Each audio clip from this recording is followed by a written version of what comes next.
utuu addunyaan qadrii qabaate rabbii waan kennuuf nama jallate silaan adabaa riskii dhorkate akka rakkate qajeelu namni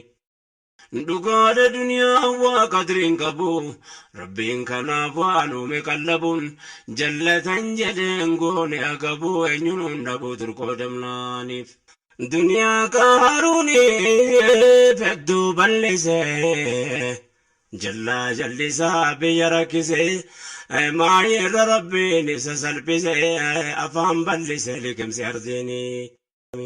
abbaa fedheef kenna gooftaan rahmataa maaltu gaafata qajeelaan khayrii ittiin hojjeta jallaan jallinattiin facaafata ni taabbata karaa hundaanii duniyaan fir'aunaa sanii dabarfate kan ilmaan namaa sagachiifate daangaa rabbii tachii tarkaanfate booda salphate qaara qabna